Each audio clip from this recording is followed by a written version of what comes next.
राष्ट्रीय अर्थव्यवस्था की जीवन रेखाएं। ठीक है, विनिर्माण उद्योग आपको नहीं पढ़ना है। मैं बताया था ना कि विनिर्माण उद्योग नहीं पढ़ना है। और यह जो है 2021 के सिलेबस से एग्ज़ाम की दृष्टि से निकाल दिया गया, इसको कोरोना को मद्देनज़र रखते हुए। और आपको पढ़ना है एक नया चैप्टर, राष्ट्रीय अर्थव्यवस्था की जीवन रेखाएं, life line of national economy. तो सबसे पहले हम आपको बता दें कि ये अर्थव्यवस्था की जीवन रेखाएं चैप्टर से एक परिचय देते हैं इसके बारे में कि मानव अपने जीवन में नित्य प्रति विभिन्न सामग्रियों एवं सेवाओं का प्रयोग या उपयोग करते हैं। इनमें से कुछ चीज़ें हमारे निकट उपलब्ध होती हैं, जबकि कुछ दूसरी चीज़ें जो है जो हमारे आवश्यकता की है वह दूसरे स्थानों से लाकर पूरी की जाती है। जैसे मान लीजिए हमारे वहाँ पेट्रोल डीजल नहीं है तो हम दूसरे जगह से मंगा रहे हैं नहीं, तो पेट्रोल टंकी वाले ला के बेच रहे हैं, तो उससे जो हम अपनी आवश्यकताओं की पूर्ति कर रहे हैं। जैसे हमारे वहाँ अरहर का दाल नहीं होता है, मटर का दाल नहीं होता है, चना का दाल नहीं हो रहा है, मतलब नहीं उगाया जा रहा है, तो दूसरे राज्यों से मंगाया जा रहा है ना। तो इसी प्रकार की वस्तुएं और सेवाएं मांग स्थल से आपूर्ति स्थल पर पहुंचाने के लिए परिवहन की आवश्यकता होती है। कुछ व्यक्ति परिवहन के माध्यम से वस्तुओं को एक स्थान से दूसरे स्थान पर पहुंचाने का कार्य में संलग्न हैं। जो व्यक्ति उत्पाद को परिवहन द्वारा उपभोक्ताओं तक पहुंचाते हैं उन्हें व्यापारी कहते हैं। कोई आपसे पूछ ले कि व्यापारी किसे कहते हैं, तो याद रखिएगा कि जो व्यक्ति उत्पाद को परिवहन द्वारा उपभोक्ताओं तक पहुँचाते हैं उन्हें व्यापारी कहते हैं। अब पृथ्वी के 3 महत्वपूर्ण क्षेत्रों जल, स्थल, वायु में वस्तुओं तथा सेवाओं का ले जाना जो है परिवहन के माध्यम से ही संभव है। तो इसके लिए जो है आपको स्थल मार्ग, जल मार्ग और वायु मार्ग बनाया गया है। तो आज भारत अपने विशाल आकार, विविधता, भाषाई तथा सामाजिक और सांस्कृतिक बहुलताओं के बावजूद संसार के सभी क्षेत्रों से सुचारू रूप से जुड़ा हुआ है, चाहे वो सड़क मार्ग हो, रेल मार्ग हो, ठीक है, या वायु मार्ग हो, जल मार्ग हो, कोई भी परिवहन हो, और बहुत सारी है, जैसे समाचार पत्र है, रेडियो, दूरदर्शन, सिनेमा, इंटरनेट आदि इसके सामाजिक आर्थिक विकास में अनेक प्रकार से जो है सहायक हैं। तो आपको बताते हैं एक पॉइंट कि परिवहन के साधन। देखिए परिवहन के साधन कौन कौन से हैं। तो परिवहन के साधन सबसे पहला साधन जो है जल साधन, ठीक है, या जल मार्ग। दूसरा जो है या स्थल मार्ग सबसे पहले में रख देते हैं, स्थल वाला तो बहुत ईजी जगह। स्थल मार्ग, जल मार्ग और वायु मार्ग। तो स्थल मार्ग में सड़क परिवहन, रेल परिवहन और पाइपलाइन। जल मार्ग में आंतरिक परिवहन और समुद्री परिवहन। उसके बाद वायु मार्ग में घरेलू विमान सेवा। घरेलू विमान सेवा में 2 प्रकार का हो जाएगा, एक तो सार्वजनिक प्राधिकरण और एक निजी विमान सेवा। और उसमें वायुयान में दूसरा जो हो जाएगा अंतर्राष्ट्रीय विमान सेवा। तो परिवहन के बारे में बात करते हैं, स्थल परिवहन के बारे में बात करते हैं। तो सर्वाधिक सड़क जाल वाले देशों में से एक भारत देश है। यहाँ पे सबसे अधिक जो है, मतलब जैसे जिन देशों में सड़क का सबसे ज़्यादा जाल बिछाया गया है, ठीक है, उनमें से एक देश भारत भी है। यह सड़क जाल लगभग 23 लाख किलोमीटर है भारत का, ठीक है। भारत में सड़क परिवहन रेल परिवहन से पहले शुरू हुआ, ठीक। सबसे पहले जो है वो नाम सुने आप, शेरशाह सूरी का, जिसने ग्रैंड ट्रंक रोड बनवाया था, ठीक है, वो बहुत समय पहले बन गया था। बाद में इन्होंने बनाया ये रेल का जो है 1853 में जो है ये थाड़े से पुणे तक जो चली थी, एक चला था ना अंग्रेजों के समय में। तो निर्माण तथा सड़क व्यवस्था में सड़क परिवहन रेल परिवहन की अपेक्षा अधिक सुविधाजनक है। उसके बाद आता है सड़क मार्ग के बारे में बात करें तो सड़क मार्ग के बहुत सारे महत्व हैं। सड़क मार्ग जो है रेल मार्गों की अपेक्षा सस्ता पड़ता है और इसके रख रखाव पर व्यय भी कम खर्च होता है। सड़कों का निर्माण पर्वतीय, पठारी, मैदानी, मरुस्थलीय, ऊंची नीची, ढालू किसी प्रकार की भूमि के धरातल पर किया जा सकता है।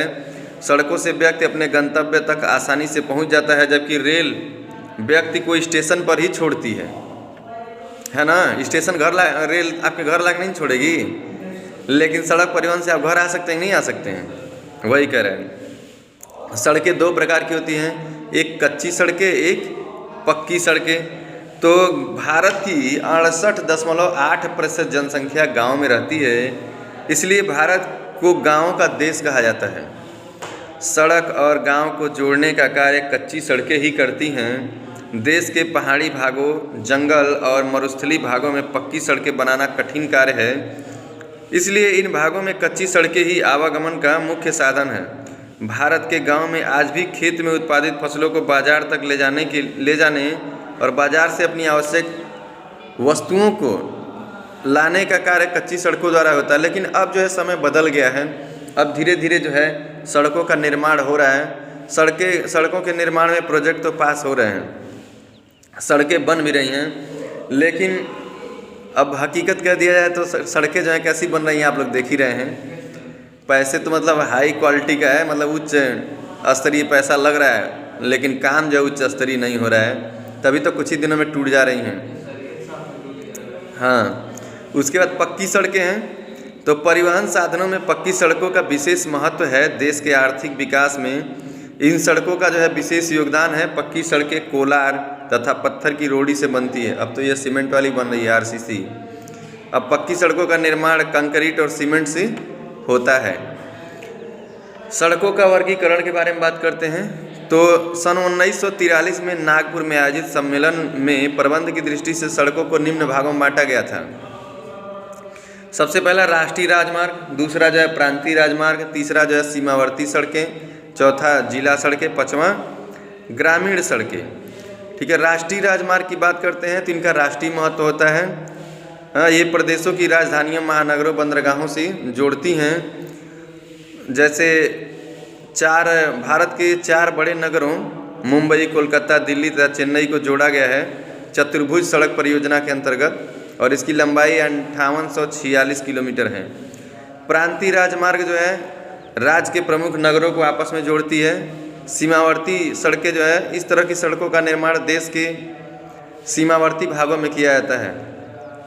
जिला सड़कें, ये प्रत्येक जिला की सड़कें हैं जो जिले के नगरों से होती हुई प्रांतीय और राष्ट्रीय राजमार्ग से जुड़ जाती हैं। उसके बाद है ग्रामीण सड़कें, ये सड़कें गाँवों के समीप कस्बों और नगरों को जोड़ती हैं। उसके बाद है भारत की प्रमुख सड़कें। तो प्रमुख सड़कों में पहला जो है अभी नाम लिए थे कि शेरशाह सूरी मार्ग या grand trunk road, Sher Shah Suri ने बनाया था। यह भारत की सबसे प्राचीन सड़क है जिसे शेरशाह सूरी ने बनवाया था। यह सड़क कोलकाता से पेशावर तक जाती है। इसकी एक शाखा जालंधर से श्रीनगर तक जाती है। इस पर आसनसोल, धनबाद, सासाराम, वाराणसी, इलाहाबाद, कानपुर, करनाल और लुधियाना जालंधर जिले पड़ते हैं। दूसरा है कोलकाता मुंबई राजमार्ग। तो यह राजमार्ग कोलकाता से शुरू होकर खड़गपुर, संभलपुर, रायपुर, नागपुर होते हुए धुलिया के निकट आगरा मुंबई राजमार्ग से जुड़ जाता है। उसका तीसरा है कोलकाता चेन्नई राजमार्ग। यह राजमार्ग कोलकाता से खड़गपुर, संभलपुर, विजयवाड़ा तथा गंटूर होता हुआ चेन्नई को जाता है। उसके बाद है मुंबई चेन्नई मार्ग। यह मार्ग मुंबई, पुणे, बेंगलोर होते हुए चेन्नई तक जाता है। उसके बाद अगला है आगरा मुंबई राजमार्ग। फिर है वाराणसी कन्याकुमारी राजमार्ग। अब इसको देखिएगा आप लोग। तो वाराणसी कन्याकुमारी राजमार्ग को ग्रेट दक्कन रोड भी कहा जाता है, ये ध्यान में रखिएगा आप, ठीक ना। उसके बाद है दिल्ली मुंबई राजमार्ग, पठानकोट जम्मू श्रीनगर राजमार्ग, लखनऊ बरौनी मार्ग, असम तथा असम ट्रंक राजमार्ग, दिल्ली लखनऊ राजमार्ग, अहमदाबाद कांदला राजमार्ग। ये सब जो है महत्वपूर्ण राजमार्ग हैं जो परीक्षा की दृष्टि से महत्वपूर्ण भी हैं। और ये कहाँ से कहाँ जाती हैं इसको आप जो है याद करिएगा, क्योंकि एग्ज़ाम में जो है पूछा जाएगा। जैसे हम बता दें कि NH1, NH2, NH3, NH4, NH5 NH7 बड़ा पूछता है, बार बार NH7 पूछता है। तो वाराणसी, जबलपुर, नागपुर, हैदराबाद, बेंगलुरु, मदुरई, कन्याकुमारी, देश का सबसे लंबा राजमार्ग है ये, ठीक है ना, NH7। फिर हम लोग तो किस पे हैं, NH28 पे हैं। और ये NH28 कहाँ से कहाँ तक का है, दिल्ली से लखनऊ तक का राजमार्ग है, ठीक ना। उसका रेल परिवहन की बात करते हैं तो रेल परिवहन जो है, परिवहन के साधनों में एक बहुत महत्वपूर्ण है। भारत में रेल मार्ग का विकास 1853 में हुआ था, जिसका मुख्य उद्देश्य समाज के हितों को ध्यान में रखना था। भारत में वर्तमान रेल मार्गों की कुल लंबाई 64,460 किलोमीटर है। भारत का रेल मार्ग एशिया में सबसे बड़ा एवं विश्व में चौथे स्थान पर है। ब्रिटिश काल से, मैंने अभी बताया आप लोगों की, अंग्रेज जो है अपनी वो कच्चे माल को ले जाने के लिए जो है रेलगाड़ियों का जो है पटरी लगवाया, ठीक है। द्वितीय महायुद्ध में रेल मार्गों का बड़ा दुरुपयोग किया गया था उसी समय में, 1939 से 45 के बीच में। और उस समय रेल के रखरखाव पर विशेष ध्यान नहीं दिया गया, जिसके कारण भारत में अनेक सामाजिक और आर्थिक और राजनीतिक समस्याएं उत्पन्न हो गई थी। भारत के विभाजन के समय कुछ रेल मार्गों की पटरियां उखाड़कर युद्ध स्थलों पर भेज दी गई थी, जिसके कारण असंख्य लोगों को आवास प्रवास का सामना करना पड़ा था। तो अब रेलवे लाइन जो है, एक बड़ी रेलवे लाइन होती है, एक छोटी रेलवे लाइन होती है, और एक सरकरी कह सकते हैं, संकरी ऐसे कहते हैं, संकरी रेलवे लाइन, ठीक है। तो अब बता दें, भारतीय रेल को भारत की जीवन रेखा कहते हैं। इसकी बहुत बड़ी उपयोगिता है, तभी तो इसको जीवन रेखा कहते हैं। उसके बाद आता है पाइपलाइन परिवहन, जैसे खनिज तेल हो गया और प्राकृतिक गैस को उत्पादन क्षेत्रों से परिष्करणशालाओं तक ले जाने और वहां से उपभोक्ताओं तक पहुंचाने के लिए पाइपलाइन परिवहन की व्यवस्था की गई है। मथुरा, बरौनी तथा करनाल की तेल परिष्करणशालाएं खनिज तेल एवं प्राकृतिक गैस के उत्पादन क्षेत्रों और समुद्र तट से काफ़ी दूर हैं, ठीक है, काफ़ी दूर हैं। प्राकृतिक गैस पर आधारित निर्माणाधीन उर्वरक कारखानों को भी यही स्थिति है। और तेल शोधनशालाओं तथा उर्वरक कारखानों की स्थापना उत्पादन क्षेत्रों से इतनी दूर संभव हो सकती है क्योंकि पाइपलाइन बिछाने की सुविधा है। यदि पाइपलाइन बिछाने की सुविधा नहीं होती तो ये संभव नहीं हो पाता। पाइपलाइनों के निर्माण में अधिक पैसा और सामान की बर्बादी नहीं होती है, ठीक है, पाइप फिटर वगैरह जिसी में आते हैं सब। उसके बाद जो है पाइपलाइन जो है, भारत की कुछ प्रमुख पाइपलाइनों के बारे में बात करते हैं। जैसे नरकटिया तेल क्षेत्र से गुवाहाटी तथा बरौनी तक का, गुवाहाटी से सिलीगुड़ी तक का, कोयली से अहमदाबाद तक का, ठीक है, ये पाइपलाइन है। पाइपलाइन का महत्व भी है, ये नवीन परिवहन क्षेत्र की नवीन उपलब्धि है, जिसका वर्तमान समय में विशेष महत्व है, ऐसे कह सकते हैं। और पाइपलाइन परिवहन गैस तथा तेल को उपभोक्ताओं तक पहुंचाने का सबसे सस्ता, सुरक्षित और सुगम साधन है। उसके बाद आता है जलमार्ग, आंतरिक जलमार्ग के बारे में बताते हैं। एक तो समुद्री जलमार्ग होगा ना, तो भारत की नदियां, विशेषकर उत्तरी भारत की नदियां प्राचीन समय से ही यातायात की मुख्य साधन रही हैं। इसके कारण बड़े बड़े नगर प्रायः नदी किनारे बसे हुए हैं। मैं आपसे बार बार कहता हूँ कि आप देखिए कि जितने भी शहर हैं या नगर हैं, बड़े बड़े नगर हैं, वो सब नदियों किनारे बसे हैं। जैसे गोरखपुर है, राप्ती नदी किनारे बसा है। दिल्ली है तो यमुना नदी किनारे बसा हुआ है। उज्जैन है, शिप्रा नदी किनारे बसा हुआ है। कोलकाता है, हुगली नदी किनारे बसा हुआ है। इलाहाबाद है, गंगा नदी किनारे बसा हुआ है। और बहुत सारी नदियाँ हैं जिनके किनारे नगर बसे हुए हैं, ठीक है। तो जैसे बिहार है, कोसी नदी है। कोसी नदी से बड़ा फायदा होता है, बिहार को बड़ा नुकसान भी होता है। जब बाढ़ आता है तो गांव के गांव दह जाते हैं। आप सुने होंगे, न्यूज़ में भी देखे होंगे पिछली बरसात में। ऐसे ही है, जैसे जितना लाभ है इनसे उतना नुकसान भी हो सकता है। हाँ, अब देखिए नेपाल के बारे में जो है इस चैप्टर में बात नहीं किया जाएगा, क्योंकि हम जो है भारत के ये राष्ट्रीय अर्थव्यवस्था की जीवन रेखाओं के बारे में बात कर रहे हैं। उसके बारे में हम आपको अगले क्लास में बता देंगे या एक्स्ट्रा टाइम लेकर के आपको बता देंगे। तो भारत की सतत वाहिनी नदियाँ नहरों की सम्मिलित लंबाई लगभग 40,000 किलोमीटर है, जिसमें नदियों की लंबाई 16,000 किलोमीटर और नहरों की लंबाई 24,000 किलोमीटर है, परंतु नौका संचालन का कार्य केवल 9,060 किलोमीटर तक ही सीमित है। इन नदियों में नावों को चलाने में कम घर्षण होता है, जिससे नावों के रख रखाव में भी कम खर्च होता है। भारत की समस्त बड़ी नदियाँ जैसे गंगा, यमुना, ब्रह्मपुत्र, गोदावरी, कृष्णा, महानदी, नर्मदा और ताप्ती नदियों में नौका चालन का काम होता है। ठीक है ना। तो ये तो था जल परिवहन। उसके बाद जो है हम बात करेंगे, अब ये उसमें जो है पहला ये आंतरिक वाला था, उसके बाद समुद्री मार्ग है। दूसरा जल परिवहन में समुद्री मार्ग है ना, समुद्री मार्ग जलमार्ग। तो भारत की कुल तटरेखा की लंबाई 6,083 किलोमीटर है, किंतु इसका अभी तक समुचित उपयोग नहीं हो पाया है। भारत के तट पर प्राकृतिक समुद्रों पत्तनों का अभाव है। भारत की नदियों एस्चुरी नहीं वरन डेल्टा बनाती हैं।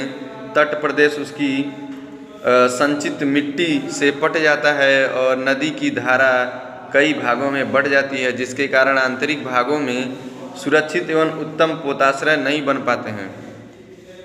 ठीक है। देखिए कुछ पत्तनम का विकास किया गया है। 12 जो है पत्तन हैं। ठीक है। ऐसे तो भारत में 13 बड़े पत्तन तथा 185 छोटे पत्तन हैं। मुंबई के पत्तन की भीड़ कम करने के लिए उसी के समीप नहावा सेवा पत्तनम का विकास किया गया है और 12 बड़े पत्तन के बारे में है, उसको हम बता देते हैं आपको। सबसे पहला जो है कांडला है। ठीक ना। कांडला है, मुंबई है, जवाहरलाल नेहरू पत्तन है, ये भी मुंबई में ही है। और मारमा गोवा है, न्यू मंगलोर है, कर्नाटक राज्य में स्थित है। और मारमा गोवा जो है गोवा में स्थित है। उसके बाद जो है ये कोचीन है, पश्चिमी तट पर है ये। उसके बाद तूतीकोरिन है, तमिलनाडु राज्य में है। चेन्नई है, यह जो है सबसे पुराना जो है पोताश्रय है और भारत का दूसरा सबसे बड़ा बंदरगाह है। विशाखापट्टनम है, आंध्र प्रदेश में है। पारादीप है, उड़ीसा के तट पर है। तिरुवनंतपुरम है, हल्दिया है और पोर्ट ब्लेयर के बारे में बता दें, ये आपको अंडमान निकोबार द्वीप समूह में स्थित है। ठीक है ना। उसके बाद भारत में वायु परिवहन की बात करते हैं तो वायु परिवहन आधुनिक भारत का सबसे द्रुतगामी परिवहन साधन है। जैसे यहाँ से आपको मुंबई जाना हो तो क्या करेंगे, बस से जाएंगे तो बहुत टाइम लगेगा, ट्रेन से जाएंगे तो थोड़ा और कम टाइम लगेगा, 36 घंटे के करीब में पहुँच जाएंगे। और वायुयान से जाएँ तो बस 4-5 घंटे लगेंगे। 4-5 घंटे बहुत ज़्यादा हो जाएगा नहीं, 2-3 घंटे में पहुँच जाएंगे। सोचिए 2 घंटे में मान लीजिए, 3 घंटे में मान लीजिए। तो इसके लिए जो है प्रशासनिक दृष्टि से भारत के वायु मार्गों को 5 भागों में विभाजित किया गया है। सबसे पहला जो है इंडियन एयरलाइंस है, फिर एयर इंडिया इंटरनेशनल है, वायुदूत है, पवन हंस हेलीकॉप्टर लिमिटेड है और एयर टैक्सी सेवाएं। तो इंडियन एयरलाइंस के बारे में बता देते हैं थोड़ा सा कि इंडियन एयरलाइंस का कार्य देश के भीतरी भागों में समीपवर्ती देशों के साथ वायु परिवहन की व्यवस्था करना है। उसके बाद एयर इंडिया इंटरनेशनल है, यह इस निगम का कार्य अंतर्राष्ट्रीय यात्राओं की व्यवस्था करना है। उसके बाद वायुदूत है, वायुदूत जो है ये 1993 में इसका इंडियन एयरलाइंस में विलय हो गया। इसकी स्थापना 20 जनवरी 1981 में उत्तर पूर्वी राज्यों के पर्वतीय क्षेत्रों के विकास हेतु की गई थी। पवन हंस हेलीकॉप्टर लिमिटेड जो है इसकी स्थापना 15 अक्टूबर 1985 को पेट्रोलियम क्षेत्रों की आवश्यकताओं की पूर्ति करने के लिए किया गया था। एयर टैक्सी सेवाएं हैं, तो इस निगम की सेवा योजना 1990 से चालू है। एयर टैक्सियों को देश की सभी अधिकृत हवाई अड्डों पर प्रचलन की अनुमति दी गई है। भारत के कुछ अंतर्राष्ट्रीय कह सकते हैं अंतर्राष्ट्रीय हवाई अड्डा है। वीर सावरकर हवाई अड्डा पोर्ट ब्लेयर में है। राजीव गांधी अंतर्राष्ट्रीय हवाई अड्डा है हैदराबाद में। लोकप्रिय बोरदोलोई अंतर्राष्ट्रीय हवाई अड्डा है गुवाहाटी में। इंदिरा गांधी हवाई अड्डा है नई दिल्ली में। दाबोलीम हवाई अड्डा गोवा में है। फिर सरदार वल्लभ भाई पटेल अंतर्राष्ट्रीय हवाई अड्डा जो है अहमदाबाद में है। श्रीनगर हवाई अड्डा श्रीनगर में है। बेंगलुरु अंतर्राष्ट्रीय हवाई अड्डा बेंगलुरु में है। ऐसे बहुत सारा है, आप देख लीजिएगा। एक और बता देते हैं कि लाल बहादुर शास्त्री अंतर्राष्ट्रीय हवाई अड्डा जो है वाराणसी में है, ये नया बना है। और चौधरी चरण सिंह अंतर्राष्ट्रीय हवाई अड्डा ये लखनऊ में नया बना है। उसके बाद है मंगलौर अंतर्राष्ट्रीय हवाई अड्डा, ये भी मंगलुरु में है, नया बना है। और नेताजी सुभाष चंद्र बोस अंतर्राष्ट्रीय हवाई अड्डा जो है कोलकाता में बना है। संचार सेवाएं हैं, संचार के अर्थ के बारे में बात कर लेते हैं। तो जिन माध्यमों से संदेश या समाचार दूसरे देशों को पहुंचाए जाते हैं उन्हें संचार सेवाएं कहते हैं। किसी राष्ट्र के जीवन के संचालन में संचार साधन बहुत महत्वपूर्ण होते हैं। यदि संचार प्रणाली ठप हो जाती है तो देश की अर्थव्यवस्था भी प्रभावित होती है। ठीक है, भारत में संचार सेवाएं, तो भारत में संचार सेवाएं जो हैं डाक तार सेवाएं, इलेक्ट्रॉनिक माध्यम या जनसंचार और मुद्रण माध्यम है। आपको कुछ क्वेश्चंस के बारे में बता देते हैं। इससे रिलेटेड जो अंतर्राष्ट्रीय व्यापार है, व्यापार के रूप में पर्यटन भी है। फिर भी हम आपको ये बताते हैं कुछ क्वेश्चन के बारे में। ठीक है, कि परिवहन का सबसे सस्ता साधन कौन सा है, तो आप हमेशा टिक मारेंगे कौन सा है, जल संसाधन या जल परिवहन। उसके बाद है भारतीय रेल को कितने प्रखंडों में विभाजित किया गया है, तो आप उत्तर मारेंगे 16 रेल प्रखंडों में विभाजित किया गया है। निम्नलिखित में से कौन सा एक ज्वारीय पत्तन है, तो आप याद रखेंगे कि कांडला जो है ज्वारीय पत्तन है।